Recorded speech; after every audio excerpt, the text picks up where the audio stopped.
conheço sua obra, inclusive a luta pela verdade, né? Se não me... Meu livro mais recente. Isso, exatamente. Na verdade, eu acho que esse discurso é uma perversidade contra as pessoas que se identificam com um gênero oposto àquele que elas nascem, né? Fazendo até alusão ao Pirula, que muitas pessoas conhecem, é um biólogo bastante... que tem uma relevância aí na divulgação científica. Tem um vídeo dele que ele fala sobre o gene gay, por exemplo, né? Eu sou uma pessoa homossexual, eu sempre fui uma pessoa homossexual. Desde a minha puberdade, eu sempre me atraí por homens. Tentei muitas vezes me atrair por mulheres, tive relações sexuais com mulheres, não me senti satisfeito. E quando eu realmente me descobri gay, foi uma abertura muito grande pra mim, tanto intelectualmente quanto na própria identidade minha, né? Eu sou homem, sou cis e tudo mais. Mas o que eu quero dizer é que, do mesmo modo que existem as pessoas intersexo, que são as pessoas que antigamente eram tratadas como hermafroditas, existem pessoas que também têm diversidade de gênero, não só sexo biológico. Uma pessoa intersexo, por exemplo, ela pode nascer com testículo e vagina, ou com pênis e um ovário, ou com um testículo e um ovário, né? E aí vai além do pragmatismo que as pessoas falam de genes, por exemplo, XX e XY. Existe XX, Y, existe XO, por exemplo. Então, esse espectro que existe na identidade sexual biológica também é um reflexo na identidade de gênero. Então, eu acredito que o gênero da pessoa, o jeito que ela se manifesta, desde muito pequeno, muitas vezes, é também um reflexo biológico, não só biológico, também construído socialmente. E dizer que é uma perversidade contra o ser humano, para mim, é uma perversidade contra a existência de pessoas que, na verdade, só estão querendo exercer a identidade delas mesmas. Primeiro, muito bem colocado, gostaria de fazer uma distinção muito importante entre o comportamento homossexual e a ideologia de gênero. O comportamento homossexual é um comportamento que está dentro das possibilidades da realidade. A ideologia de gênero propõe algo para a pessoa que é impossível de acontecer. E é impossível de acontecer não é porque eu não queira, não é porque uma pessoa específica não queira, é porque existe um obstáculo chamado realidade. Quando você dá a expectativa para uma pessoa, que é um homem, que ele pode se tornar uma mulher, você está dando a ele uma expectativa de algo que não se realizará. E neste sentido é extremamente perverso. Tanto é assim que tem inúmeras pessoas que se submetem à cirurgia, que é chamada de ressignificação de gênero, que entram em questões de depressão profunda, porque aquilo que é prometido não pode ser entregue.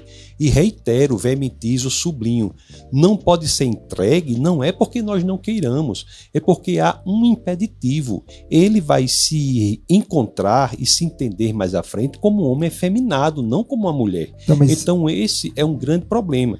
Só estabeleço, para deixar bastante claro, não tem a ver a questão quanto ao comportamento homossexual. Um homem, dentro do campo das possibilidades da realidade, pode ter relações sexuais com outro homem, mas um homem não pode se transformar em uma mulher, por mais que ele genuinamente ache que é uma mulher. Sim, Deixa eu só dizer só mais uma coisa. Sim, sim. Existe na história intelectual humana um tema que é tratado e todas as sociedades concordam com isso.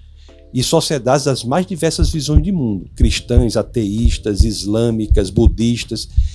Nós somos a primeira geração na história da humanidade, a primeira geração na história da humanidade a achar que seja lá o que nós chamamos de gênero é o sexo que deve se adequar a isso que chamamos de gênero. Até a nossa geração anterior, todas as sociedades do mundo entendiam que era, na realidade, o gênero, que se chama hoje de gênero, que deveria se adequar ao sexo. Tanto é assim que a história da psiquiatria traz isso como algo para ser tratado, chamado disforia de gênero. Não, tudo bem, mas se o senhor me permite, por exemplo, quando o colonialismo chegou aqui nas terras indígenas, por exemplo, foram encontradas muitas pessoas que eram consideradas com gênero fluido, por exemplo. Existiam indígenas que nasceram homens, biologicamente, mas desempenhavam um papel feminino na sociedade. Nas comunidades aborígenas também, indígenas do norte, da América do Norte, também existem manifestações bastante claras, se me permite... Não. Homens efeminados existem. Não, tudo bem, são homens que na verdade desempenham um papel feminino. Existem. Então, exatamente. São homens. Não, claro, eles são homens biologicamente, mas a questão do gênero que era discutida na ideologia de gênero, que também não é um termo que eu concordo, né? Ideologia de gênero não sei se isso é aplicável, mas o que eu quero dizer é que as mulheres transexuais, por exemplo, ninguém está discutindo o sexo biológico dela, mesmo porque ela pode ser uma pessoa intersexo, ela pode ser uma pessoa, por exemplo, com síndrome de Turner, que nasce com disfunção, por exemplo, em órgãos sexuais, e a gente se apegar nesse fator biológico para uma construção social. Então, qual que é o problema da gente considerar aquela mulher, aquele homem, né, biologicamente, que quer se identificar com uma mulher, porque a gente não pode respeitar a opinião, entendeu, da pessoa? Porque, sendo bem sincero, eu tô no meio LGBT, entendeu? Eu tenho amigos que desde muito novo, são homens extremamente afeminados, certo? E eu acredito que eles se descobrem como mulheres mesmo. A própria identidade da pessoa, do jeito que ela se manifesta pro mundo. E aí, beleza, são homens afeminados, mas se a pessoa quer ser tratada como mulher, qual que é o problema disso? A gente não vive numa sociedade democrática, libertária e tudo mais?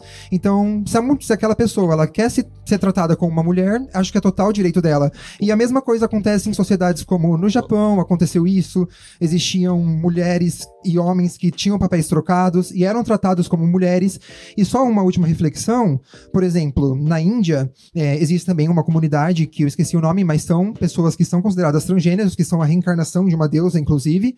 E eu acho que existem até casos, inclusive, de meninos que, quando tinha o desenvolvimento genital muito ínfimo, eles pensavam, vou tratar como mulher, vestiam como mulheres, tratavam como mulheres, brincavam como mulheres, e quando eles desenvolviam a puberdade, eles eram, de fato, homens cisgêneros. Então, eu acho que o gênero, apesar de ter uma carga biológica bastante forte, ele é como o espectro do sexo biológico. Ele pode ter, basicamente, um espectro bastante grande, entendeu? Então, é isso que eu discuto. É uma posição importante, mas eu devo lhes dizer, a grande questão é, nós não podemos afastar a realidade. Uma pessoa pode genuinamente achar que é uma mulher. Um homem pode genuinamente achar que é uma mulher, mas ele não pode afastar a realidade, porque isso é a porta de entrada para movimentos como, por exemplo, dos transespécies, que são pessoas que acharam que nasceram no corpo humano por engano, que são, por exemplo, gatos ou cachorros que nasceram no corpo humano por engano. Isso então, não tem nada a ver. Não, deixa eu só terminar, o senhor não falou? Assim, deixa claro. eu só terminar, né? Mas é porque deixa eu dar meu argumento, claro, fica à né? vontade. O senhor falou, se nós desconsideramos a realidade, nós entramos no espectro de dizer que seja lá o que a pessoa acha que ela é, nós iremos fazer com ela uma perversidade. É como se chegasse uma pessoa aqui com anorexia. O que é uma pessoa com anorexia?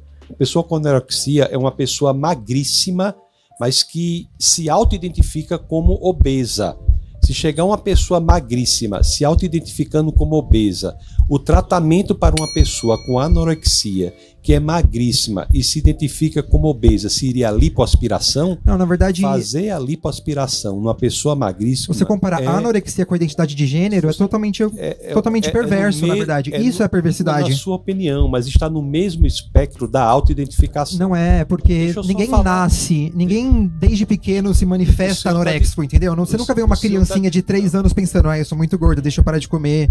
Então, tratar uma pessoa com anorexia fazendo uma lipoaspiração é a perversidade, porque embora ela se auto-identifique como obesa ela não é.